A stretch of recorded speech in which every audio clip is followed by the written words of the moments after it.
love of God, love of neighbor, love of country. When one goes out, all go out. See, if you're pro-life, you're pro-America. If you're pro-death, you're anti-country and you're unbelievably unpatriotic. The right to worship as we choose, these are God-given freedoms, not the contrivances of man. Habemus Papam.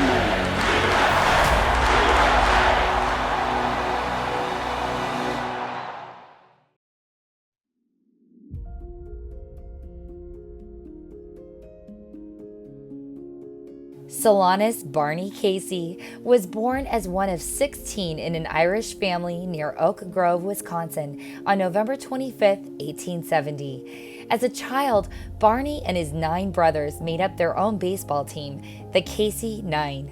Barney's mother taught him to pray the daily rosary, and his faith deepened when he began to read the Holy Bible while preparing for First Communion. At a midnight mass, young Barney started to consider the priesthood. At age 21, he joined St. Francis de Sales Seminary in Milwaukee, Wisconsin. Even though he was devoted to his diocesan studies, his spiritual director recommended he look at the orders of the Capuchins, Franciscans, and Jesuits. Being invited to all 3, Barney asked his mother and sister to pray the Immaculate Conception Novena to help with discernment. On the 9th day, Barney heard Mother Mary tell him to go to Detroit, where the Capuchins were rooted. He arrived at St. Bonaventure Monastery on Christmas Eve of 1896, just in time to attend midnight mass. On January 14, 1897, Barney received the name Friar Francis Solanus, named after St. Francis Solano. Despite best efforts, Solanus struggled with his studies and was ordained a simplex priest, a priest who cannot be a confessor or give sermons on doctrine.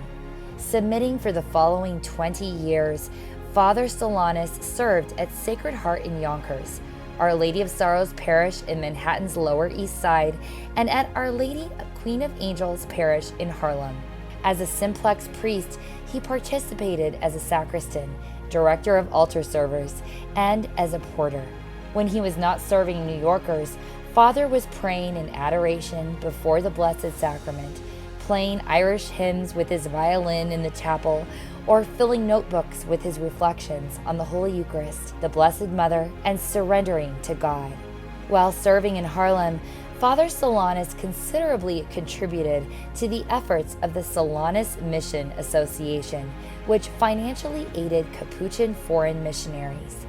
Some friars came to realize that some of the people to whom Father Solanus enrolled in Harlem would receive answers to their prayer intentions and even experience cures.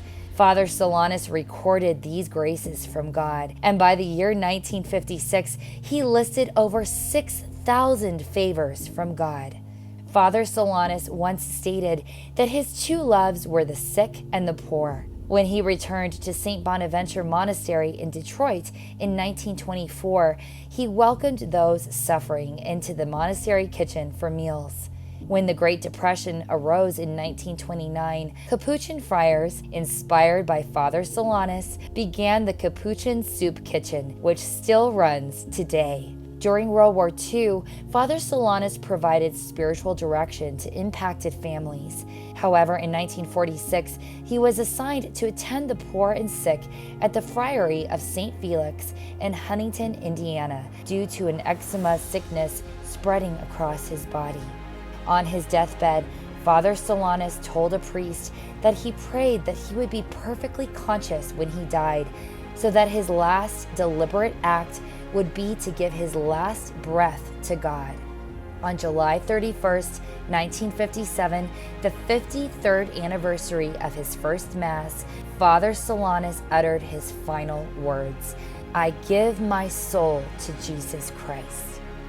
On November 18th, 2017, Pope Francis beatified Blessed Solanus Casey. According to his journal, Father Solanus came to grasp God's divine love in 5 ways. May more Catholic Americans come to know and participate in this divine love, just as Blessed Casey Solanus did.